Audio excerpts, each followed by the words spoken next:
ನಮಸ್ಕಾರ ಸ್ನೇಹಿತರೆ, ಪ್ರಗತಿ ಚಾನಲ್ಗೆ ಆತ್ಮೀಯವಾದ ಸ್ವಾಗತ. ಇವತ್ತಿನ ಇದೊಂದು ವಿಡಿಯೋದಲ್ಲಿ ಇಂದಿನ ತುಂಗಭದ್ರಾ ಜಲಾಶಯದ ಒಳಹರಿವು ಮತ್ತು ಹೊರಹರಿವು ಹಾಗೆ ಡ್ಯಾಮ್ನ ಲೆವೆಲ್ಲು, ಸ್ಟೋರೇಜ್ ಕೆಪಾಸಿಟಿಗಳ ಬಗ್ಗೆ ಸಂಪೂರ್ಣವಾದ ಮಾಹಿತಿಯನ್ನು ಇದೊಂದು ವಿಡಿಯೋದಲ್ಲಿ ನೋಡ್ಕೊಂಡು ಬರೋಣ. ಹೊಸದಾಗಿ ಯಾರು ಯೂಟ್ಯೂಬ್ ಚಾನಲ್ ನೋಡ್ತಾ ಇದ್ದರೆ ಸಬ್ಸ್ಕ್ರೈಬ್ ಆಗಿ. ಇಂದು ತುಂಗಭದ್ರಾ ಜಲಾಶಯದ ಡ್ಯಾಮ್ನ ಟೋಟಲ್ ರಿಯಲ್ ಫೀಟ್ ಬಂದು 1633 ಫೀಟ್ ಇದೆ. 1633 ಫೀಟ್ ಇದೆ ಟೋಟಲ್ ಆಗಿ ಡ್ಯಾಮ್ ಬಂದು. ಇವತ್ತು ಪ್ರೆಸೆಂಟ್ ಲೆವೆಲ್ ನೋಡೋದಾದರೆ 1626.82 ಫೀಟ್ ಇದೆ. 1626.82 ಫೀಟ್ ಇದೆ ಇವತ್ತು.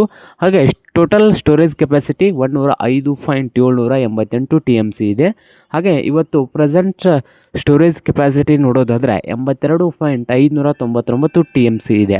ಹಾಗೆ ಡ್ಯಾಮ್ಗೆ ಒಳಹರಿವು ನೋಡೋದಾದರೆ ಇವತ್ತು ಒಳಹರಿವು ಬಂದು 41,160 ಕ್ಯೂಸೆಕ್ಸ್ ನೀರು ಬರ್ತಾ ಇದೆ. 41,160 ಕ್ಯೂಸೆಕ್ಸ್ ನೀರು ಡ್ಯಾಮ್ಗೆ ಹರಿದು ಬರ್ತಾ ಇದೆ. ಹಾಗೆ ಹೊರಹರಿವು ನೋಡಿದ್ರಲ್ಲ, ಕಳೆದ 24 ಗಂಟೆಯ ಇನ್ಫ್ಲೋಯಿಂಗ್ ಆಗಿದೆ. ಹಾಗೆ ಲೈವ್ ಆಗಿ ಇವತ್ತು ನೋಡೋದಾದರೆ 39,000 ಕ್ಯೂಸೆಕ್ಸ್ ನೀರು ಬರ್ತಾ ಇದೆ. ಇದು 24 ತಾಸಿಂದು ನೋಡೋದಾದರೆ 41,160 ಕ್ಯೂಸೆಕ್ಸ್ ನೀರು ಬರ್ತಾ ಇತ್ತು. ಹಾಗೆ ಇವತ್ತು ಲೈವ್ ಆಗಿ ನೋಡೋದಾದರೆ ಈಗ 39,000 ಕ್ಯೂಸೆಕ್ಸ್ ನೀರು ಬರ್ತಾ ಇದೆ. 39,000 ಕ್ಯೂಸೆಕ್ಸ್ ನೀರು ಇಂದು ಹರಿದು ಬರ್ತಾ ಇದೆ ನೋಡಿ ತುಂಗಭದ್ರಾ ಜಲಾಶಯಕ್ಕೆ. ಹಾಗೆ ಹೊರ ಹರಿವು ನೋಡೋದಾದರೆ 1630 ಕ್ಯೂಸೆಕ್ಸ್ ನೀರು ಹೊರಗಡೆ ಹೋಗ್ತಾ ಇದೆ.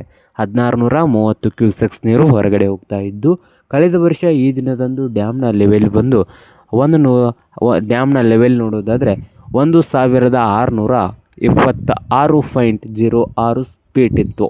ಹಾಗೆ ಕಳೆದ ವರ್ಷ ಈ ದಿನದಂದು ಒಳಹರಿವು ನೋಡುವುದಾದರೆ 31,000 ಕ್ಯೂಸೆಕ್ಸ್ ಇತ್ತು. ಹೊರಹರಿವು 31,000 ಕ್ಯೂಸೆಕ್ಸ್ ನೀರು ಕೂಡ ಹೊರಹರಿವು ಇತ್ತು. ಇದು ಇಂದಿನ ತುಂಗಭದ್ರಾ ಜಲಾಶಯದ ನೀರಿನ ಮಟ್ಟವಾಗಿದೆ ನೋಡಿ ಸ್ನೇಹಿತರೆ.